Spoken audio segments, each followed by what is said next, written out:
శ్రీ గురుభ్యో నమః. హరి ఓం.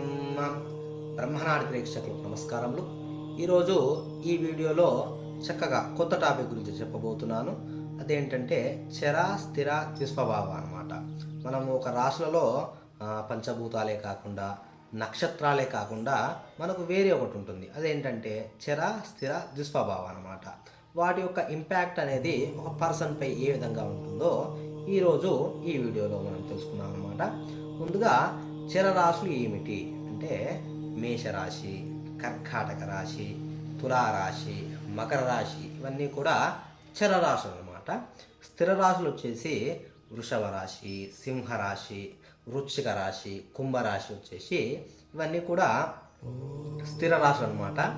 ద్విస్వభావ రాశులు వచ్చేసి మిథున రాశి, కన్యా రాశి, ధనస్సు రాశి మరియు మీనరాశి. ఈరోజు ఇప్పుడు మనం తెలుసుకున్నాం కదా ఏ రాశులు అంటే చర రాశులు ఏమిటి, స్థిర రాశులు ఏమిటి, ద్విస్వభావ రాశులు ఏంటో తెలుసుకున్నాం కదా. ఇప్పుడు చరరాశి యొక్క లక్షణాలు ఏ విధంగా ఉంటాయి, స్థిర రాశి యొక్క లక్షణాలు ఏ విధంగా ఉంటాయి, ద్విస్వభావ రాశి యొక్క లక్షణాలు ఏ విధంగా ఉంటాయో తెలుసుకుందాము. చరరాశిలో జన్మించిన వారి యొక్క లక్షణాలు ఏ విధంగా ఉంటాయి అంటే వారికి స్థిరత్వం అనేది ఉండదు. వారి మానసిక స్థితి కావచ్చు, వారి అభిప్రాయం కావచ్చు, వారి బుద్ధి కావచ్చు అనేది స్థిరంగా ఉండదన్నమాట. ఎప్పటికీ కూడా భిన్న అభిప్రాయాలు ఉంటాయన్నమాట. అంటే మారుతూ ఉంటాయన్నమాట. ఒక క్షణం ముందు ఒక అభిప్రాయం చెప్పి ఒక 10 నిమిషాల తర్వాత అభిప్రాయం మార్చుకునే తత్వం అనేది ఈ రాశిలో జన్మించిన వారికి ఉంటుందన్నమాట.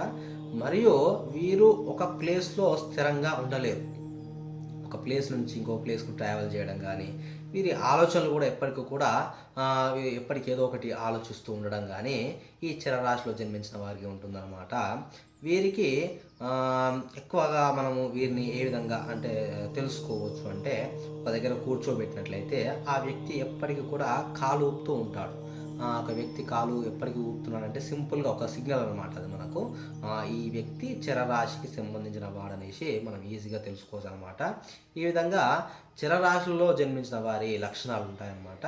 స్థిర రాశిలో జన్మించిన వారి లక్షణాలు ఏమిటో తెలుసుకుందాము.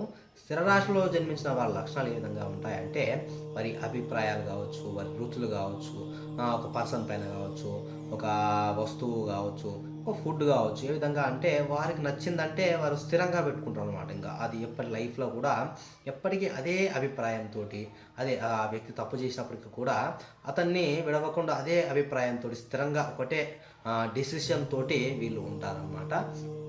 మరియు వీరు ఎక్కడ తిరగకపోయినా ఒక రూమ్లో ఉంచినా సరే వీరు ఎలాంటి కూడా బోర్ కొట్టకుండా ఈజీగా ఉండగలిగే లక్షణాలు అనేటివి ఈ స్థిర రాశిలో జన్మించిన వారికి ఉంటాయన్నమాట. ఇప్పుడు ద్విస్వభావ రాశిలో జన్మించిన వారి యొక్క లక్షణాలు తెలుసుకుందాము. చరరాశి గురించి తెలుసుకున్నాం కదా, స్థిర రాశి గురించి తెలుసుకున్నాం కదా.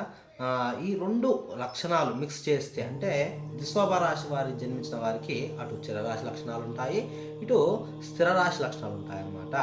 వీరికి నెగిటివ్ ఇంపాక్ట్ ఎక్కడంటే నెగిటివ్ జరిగేది ఎక్కడంటే 2 వివాహాలు అయ్యే ఎక్కువ శాతం అనేటివి ఈ ద్విస్వభావ రాశిల్లో జన్మించిన వారికి ఎక్కువగా ఉంటుందన్నమాట. మిగతా అన్నీ కూడా పర్వాలేదు, కానీ ఒక వివాహం విషయంలోనే ఇబ్బందికరంగా ఉంటుంది.